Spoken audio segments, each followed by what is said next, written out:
Welcome to 843 TV. I'm your host, Carrie Manning with Heritage Dental Spa and Salon. And I'm Will Wareham with WHHI-TV. We're coming to you today from the River House on Spring Island. That brings us to our first guest, Mr. Jay Gratton, who is the golf course superintendent here on Spring Island.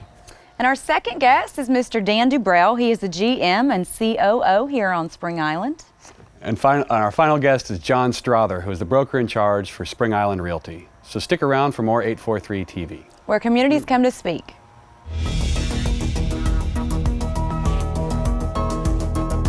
.843 TV, where Bluffton comes to speak. Where Spring Island comes to speak. Where Hilton Head Island comes to speak. Where Beaufort comes to speak.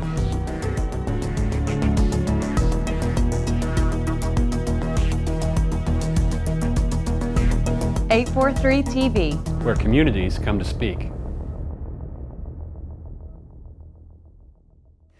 Welcome to 843 TV. We're now joined by Jay Gratton, who is the golf course superintendent here on Spring Island. Jay, thank you very much for joining us today. I appreciate you having me. Absolutely. So we've had the opportunity to take a look at the golf course. It's the old Tabby Links, right? That's correct. That's certainly one of a kind golf course. And I understand you went through some pretty extensive updates that took place a couple of years ago. Can you take us through that? Yeah, we did. It was back in 2012. The golf course had turned 20 years old, and there's a lot of things that started to deteriorate over time. Sure. And the irrigation system was kind of the biggest factor of us trying to do something. So then we decided if we're going to redo the irrigation system, we might as well tweak the golf course a little more. So we got the Palmer Course Design Company to come in. Okay. And they originally did the golf course, so we wanted them to come back and do the changes and stuff. So we did a lot of great things on the golf course. We redid all the greens, redid all the bunkers, changed a few tees around, and just kind of updated the golf course from what it was, and also with the irrigation system. So now we're kind of back up to, updated standards or modern standards of where we should be. How long did that take? It took about 7 months to complete. Okay. And from the time we shut it down by the time we opened back up. So it was a long summer. Well, absolutely. And I mean, golf is an important part of residents' life down here in the Lowcountry, isn't it? It is. It's a very important part, and I think that's one of the main reasons the people come down here, obviously, for not just golf course on Spring Island, but it's a main concern for them. Absolutely. Jay, the nature component's a really important part of the community. It's also an important part of the golf course, I understand. And I understand there's a lot of native plants on the golf course. Can you tell us about it? Yeah, it is. We try to blend the golf course in with nature. So it's a walk in the park almost, a walk through nature with the golf course. When we did the redo in 2012, we took out over 20 acres of turf. And when we took out that 20 acres of turf, we changed all that turf into native plants, a lot of sandy areas, a lot of native different, just trying to get, just trying to help things kind of blend a little better than we did before. So it kind of made that. So with all these native plants and stuff, it just kind of makes it more looking, here on the coast, more beachy looking, more linksy looking and stuff. So that's what the biggest part of it was. Cool.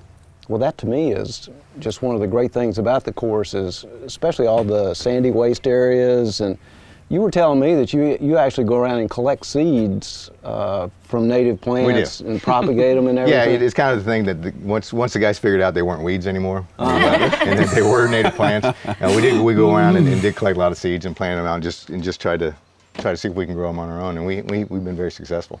Well, it just, y'all did a fantastic job. I mean, I had a golf course photographer here about a week ago, and he spent 3 days here. He says it's his favorite golf course, and he takes photographs of golf courses around the world. I mean, it's really, high praise for him. Yeah, he was very complimentary.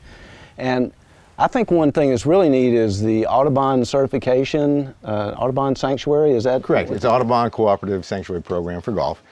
We've been certified since 1999, and it's a program basically that the Audubon helps golf courses protect the environment, and also helps preserve the natural heritage of the game of golf. And so it's an award-winning education and certification program. And they do a lot of things with us. And the great part about the Audubon and what we do here, we have our own kind of Audubon that kind of self-sanctions, I guess, at the Lowcountry Institute. And so I work day to day with them and in doing what we do.